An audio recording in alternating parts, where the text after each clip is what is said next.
What's one thing you want to teach a young comic coming up? Wow. Be yourself no matter what. Know what you want to do in this business. Okay. This is not a get rich quick scheme. This is not no short term uh, program. You got to be in it for the long haul. It's a journey, it's not a race.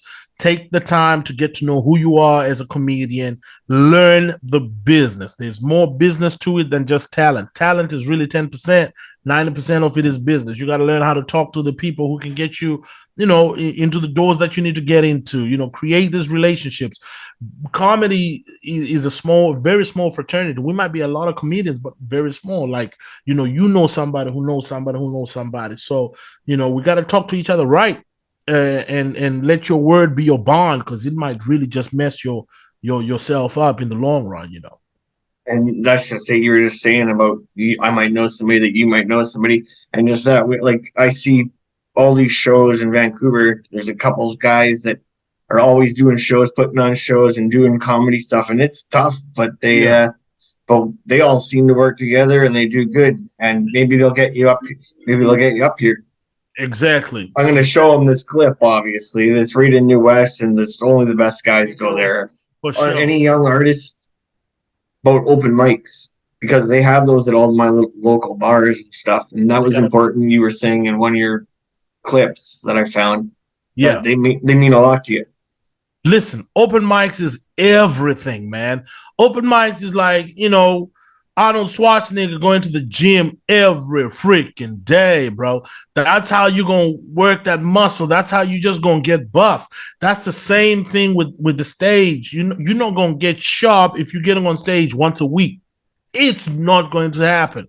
You might practice on your couch, but your couch ain't gonna give you the response that the people gonna give you. Those 5, 10 people in that room gonna let you know if your shit is funny or not. And then that's gonna give you the feedback you need. Like, okay, they laughed at this, but they didn't laugh at this, and I thought this was good. I thought this was dope. It lets you grow as a comic. So when I started comedy, and I still do it today, man, I try to get on stage 4 or 5 times a week, sometimes twice a night. That's what I tell these young comics. Like, you gotta get out there. You gotta be willing to work and get your shit together. Yeah, same as everything. Get your feet on the ground, right? You want to be out there in the street, or in the, not the streets, but you know what I mean. But like Absolutely. you out there and grinding and making shit happen, manifesting it yourself. Manifesting it yourself. That's right. Nobody's gonna do it for you. You gotta get No, out there and get it. Yeah. that's exactly the same thing I had to do with the podcast. Nice. The How do you feel when you have to interact with the fans after? It's a great feeling. It really is cool. I mean, I actually enjoy it more when I'm on stage and they giving me that Feedback. energy while I'm working. Yeah. Uh Once we get off stage, sometimes it kind of gets, kind of awkward for me, because they want to take pictures, and I'm like, I'm tired. That one-on-one interaction is kind of like, but it's good. I love it. Yeah, that's what I was wondering. How do you took to interacting fans and being spotted out in public, or be like, "Hey, there's some funny guy. Like, tell me a joke." Like, That does happen a couple of times where you having dinner and someone's like, "Hey man, I seen you the other day at the show. Can I take a picture?" I like it. I mean, it's pretty cool. You know what I mean? yeah, it is. Yeah, it really is cool. Yeah, it is. You That's get, one thing that I never expected. Right? I do this because I'm a stand up comic, but when it starts happening, you're like, "Whoa, this is kind of crazy." But I love it.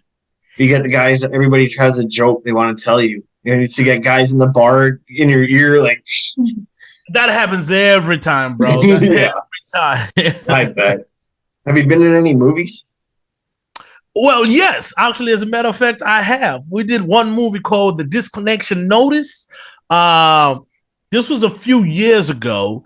The movie had Rodney Perry was in it, Kelly Kells, uh, Myron the Cheetah was in the movie. There's a lot of up and coming comedians who are really making a name for themselves right now. And so I got cast into the movie, and my shit was horrible. You hear me? Like, I'm talking about, like, I watched the movie for like 15 minutes. My part, I was like, ooh, get me out of this movie. You know what I mean? So, but It was my first experience, so yeah, it was pretty dope. What's coming up for you? You got any upcoming shows and tours? I do. So this year is looking pretty busy for me. I'm going to be at the Apollo next month, April 13th. I'm going to be in New York, produced by deaf comedy legend Mr. Bob Sumner himself. Then I got some festivals coming up. I'm going to Africa this year, man. It's been a while. The last time I was in Africa was in 2018, 2019 actually, right before the pandemic. So I'm ready to go back. I'm doing Uganda, South Africa, Kenya, and then my hometown Zimbabwe as well. So I'm really pumped up about that. So yeah, it's gonna be busy.